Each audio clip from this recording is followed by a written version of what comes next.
Nobody could tell what was real anymore. It starts with a cracked phone screen. That's it. That's the first sign. Not a monster. Not an explosion. Not anything you'd recognize as the beginning of something terrible. Just Emily looking down at her phone on the way to a dinner party and noticing the screen has cracked completely on its own. No drop. No impact. Just cracked. She shows her boyfriend, Kevin. He shrugs it off. They arrive at the house. Old friends. Good wine. A comet passing overhead that someone read about online. The kind of dinner party that feels warm and familiar before anything happens. And then the power goes out. Not just in the house, on the entire street. Every house dark in every direction, except one. About a block down the road, there is a single house with its lights still on, still glowing. And nobody at the dinner party can explain why that house has power when nothing else does. So two of them decide to walk over and check it out. That decision, that one small, unremarkable decision to walk down a dark street toward a lit house during a power outage. That's where everything breaks. This is Coherence. James Ward Burkitt's 2013 film made for less than $50,000, with no script, no sets beyond a single house, and a group of actors who were given character backgrounds, but almost no idea what was actually going to happen during filming.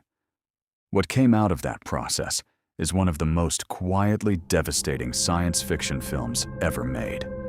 Not because of what it shows you, because of what it makes you feel about the people sitting next to you right now. Let's go back to the dinner party. 8 people around a table. Em and Kevin, Mike and Lee, Hugh and Beth, Amir and Lori. Old friends with old histories, and the specific comfortable tension that exists between people who have known each other long enough to have things they don't talk about anymore. Em used to date Mike. Kevin knows this. Nobody mentions it, but everybody feels it in the room. Hugh's brother is apparently some kind of scientist. Before they lost cell service, Hugh received a strange text from his brother, just a number, and a warning to be careful tonight.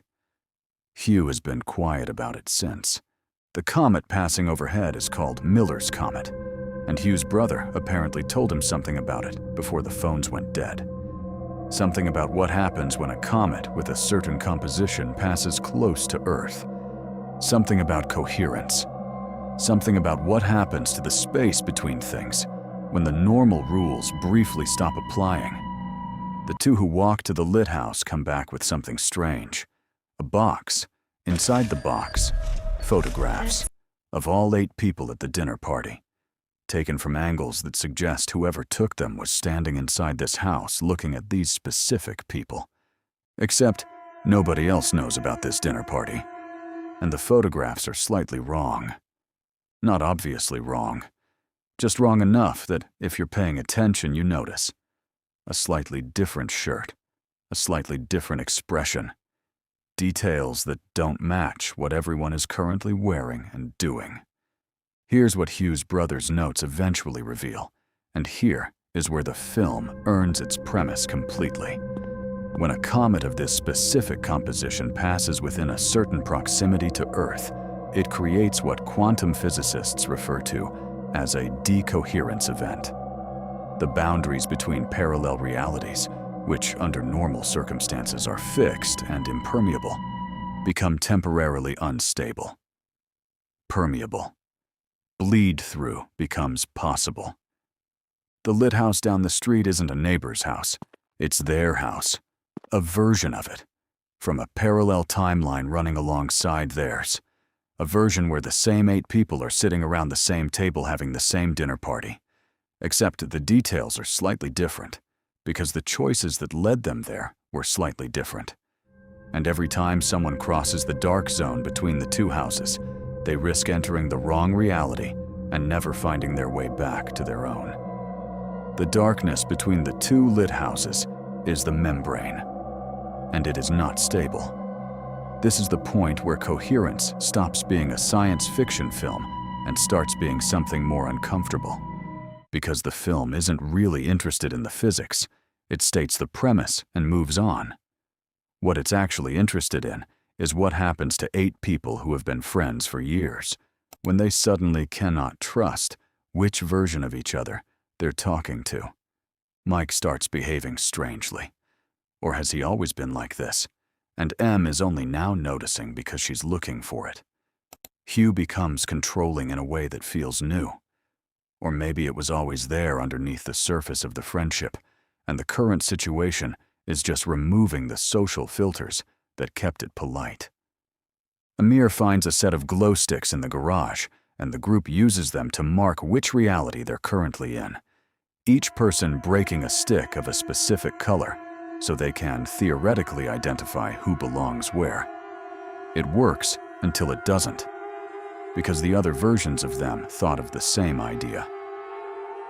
Em is the character the film follows most closely, and she is where the film's real emotional weight concentrates.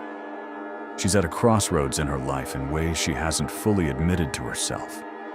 Her relationship with Kevin is comfortable, but something underneath it has been stale for a while. The career decision she's been avoiding keeps surfacing in conversations she tries to redirect. She is a person on the edge of a choice she doesn't know how to make. And then the comet gives her something terrifying, the chance to see what she could have been. At one point, Em ventures out into the dark zone alone, finds the other house, watches through the window, and what she sees inside, a version of this dinner party, has a version of herself that seems lighter, more present, more like the person she used to be before the years of compromise and avoidance accumulated into whoever she currently is. She wants to be that version, and the film lets her try. If that's what you're here for, subscribe and hit the bell. No pressure, just more of this every week. The final act of Coherence is where it becomes genuinely difficult to watch. Not because of violence, not because of anything overtly horrifying, because Em makes a choice that crosses a line the film has been quietly drawing since the first frame. She finds a version of the dinner party where Kevin and the other Em have had a serious fight, where other Em has left the house upset, and Em, our Em, the one we've been following, sees an opening.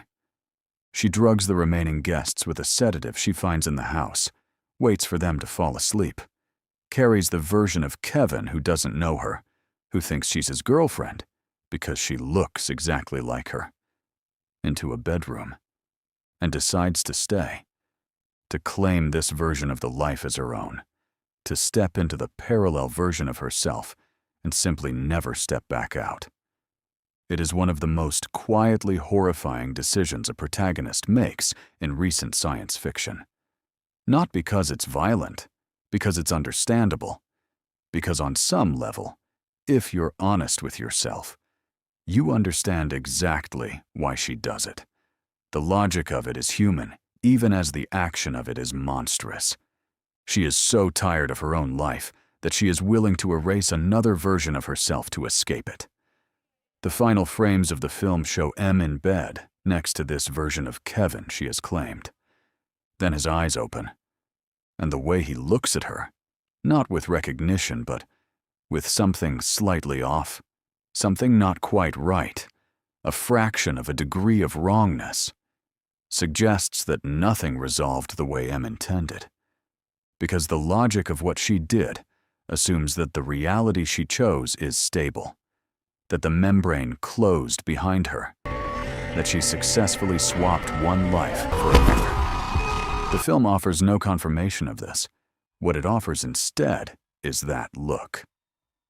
Kevin's eyes in the dark, and the unbearable possibility that Em didn't successfully enter a better version of her life. She may have just entered another version of this same nightmare, one where the Kevin next to her knows exactly who she is and exactly what she did. Coherence cost less than $50,000 to make. There was no screenplay. The actors were given character notes and relationship histories and sent into a house with cameras. What you're watching in the finished film is largely improvised around a framework that ReelCrypt fed to individual cast members in secret notes, sometimes telling one actor something about their character that another actor's character didn't know, engineering the specific friction and suspicion the film needed. Which means the discomfort you feel watching these 8 friends start to doubt each other is at least partially real. The actors were genuinely uncertain, genuinely suspicious of what the other cast members had been told that they hadn't. The paranoia on screen has a foundation in the actual experience of making it.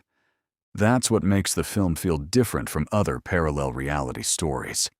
The budget didn't allow for spectacle, so all the money went into atmosphere, into the specific discomfort of watching people you thought you knew become strangers in real time. There's a question the film leaves sitting on the table when the credits roll, and it's the one that stays with you. If you could see a version of your life where you made different choices, where the relationships that stalled had flourished, where the decisions you avoided had been made, would the version of you living that life actually be better? Or would that version of you have their own dinner party someday? Their own cracked phone screen, their own dark street and lit house in the distance, their own comet. Coherence suggests that the version of yourself you're most desperate to be is just another person sitting around another table trying to hold it together when the lights go out. The grass isn't greener on the other side of the membrane. It just looks that way from the dark. Some films give you monsters to be afraid of. This one gives you a window, and what you see in it isn't a creature, it's yourself, making the same choices in a slightly different shirt. If Coherence is the kind of film you didn't know you needed until it was over, there's a lot more where that came from. Subscribe and leave the bell on. Next week we go somewhere just as strange. One thing in the comments: if you could see a parallel version of your life, would you want to? I'm genuinely curious where this audience lands on that. See you next week.